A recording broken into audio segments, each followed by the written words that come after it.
It was one of the most audacious acts of terror the world had ever seen. They used 350 kilos of gelignite and TNT, and they planted the bomb in broad daylight in a building full of people.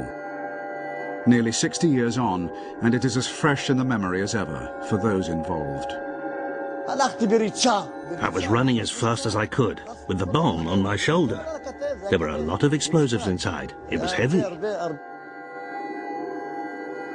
The bomb killed 91 people and 45 others were injured. But little did the bombers of Jerusalem's King David Hotel back in 1946 know that they were one day to be hailed as the founding fathers of a new age of terror. For their success inspired waves of imitators around the world. If my sacrifice for that is to be called a terrorist, then I'm glad to have been a terrorist for liberation. We didn't mind being called terrorists then, because we actually used force, such force, a brutal force, in order to get rid of them. We knew we only had one chance in 1,000 of coming out alive. The death was around every corner. This is the story of the birth of modern terrorism, of the activists who invented it, and of how it has been appropriated and dispersed around the globe.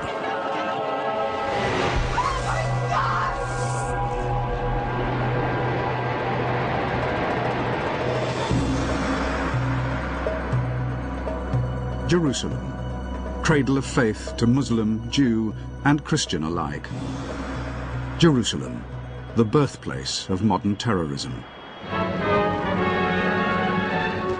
After a bomb explosion caused by terrorists on the British headquarters at Jerusalem, one entire corner of the King David Hotel, a building of 7 stories, was razed to the ground.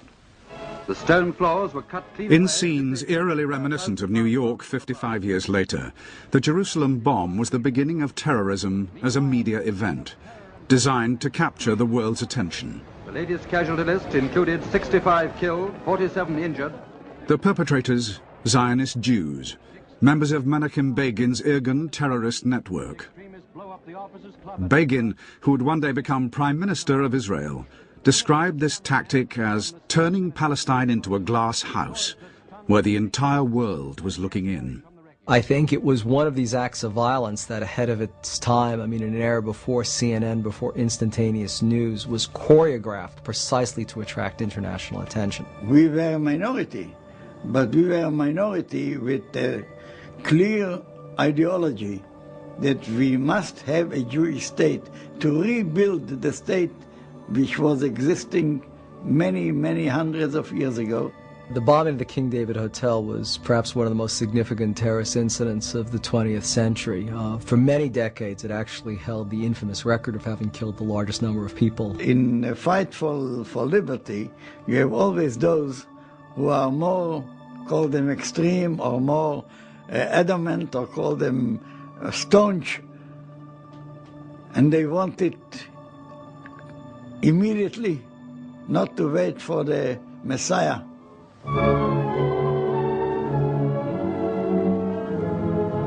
Still lying under the shadow of terrorist attacks, many areas of Palestine are... By the end of World War II, the British, who had been made responsible for looking after Palestine by the old League of Nations 27 years earlier, found it to be a serious headache.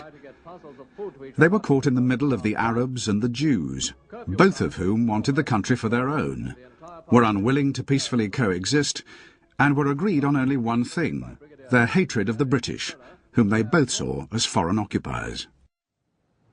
The British military and administrative headquarters was here, in the south wing of the King David Hotel in Jerusalem. The luxury hotel itself still functioned with guests, restaurants, bars, and Sudanese waiters. Jerusalem at that time, it was a fortress, and I walk through the town and put in my mind every place and think about how can we attack this place. If we succeed, it's very important the whole world will see that we can fight even the British. Begin and Ellis decided on a daring plan. They would strike at the very heart of British rule, the King David Hotel itself. If they succeeded here, the whole world would take notice. The terrorist bomb was hidden in 7 milk churns and delivered in a hijacked pickup truck to the hotel's basement kitchen. We jumped out and everyone took up their positions. I took the churn and started to run. I was thinking, how do I get to the place where I have to put the churn down? That's how I started. Anyway, there were lots of people around in the corridor, and we tried to move them out of the way. Here, there, to the side. But there were some who resisted, but we threatened them with our weapons. I wasn't dressed as a civilian or a soldier. I was dressed like an Arab, with a jalaba and a keffiyeh, with that ring on your head. You know, like, what's he called? The leader of the Arabs. You know, Arafat. There were 7 churns, weighing 350 kilos in all.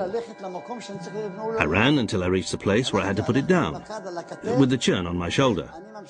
I carried on, until I got to the place where the British people were. I saw a pillar that used to be here, and I put the churn down and ran away immediately. I waited in my position until all the churns were together, and then the time would come for the explosion. All the churns together were like one whole man, a complete bomb. The bomb went off at 12:37 and was devastating. But of the 91 dead, only 28 were British. 17 Jews died alongside 41 Arabs. Of all these, 54 were innocent civilians, unconnected to the British authorities in any way. It's classic terror in that it's off the mainstream.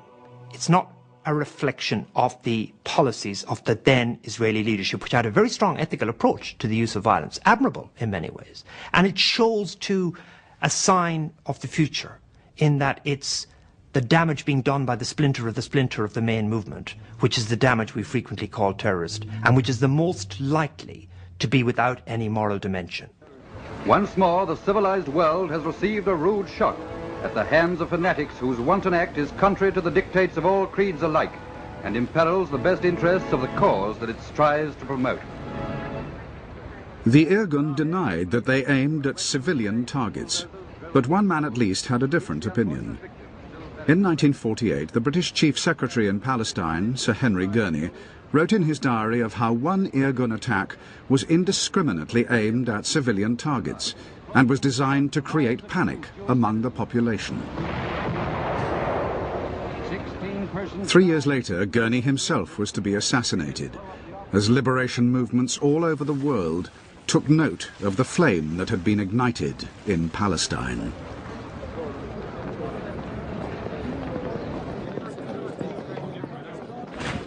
By 1948, the British and the world community had lost their appetite for the fight against the Jewish terrorists, and the British abandoned Palestine, leaving Arab and Jew to fight it out amongst themselves. But elsewhere in their restless colonies, others had watched and learnt from the success of the Zionist terrorists.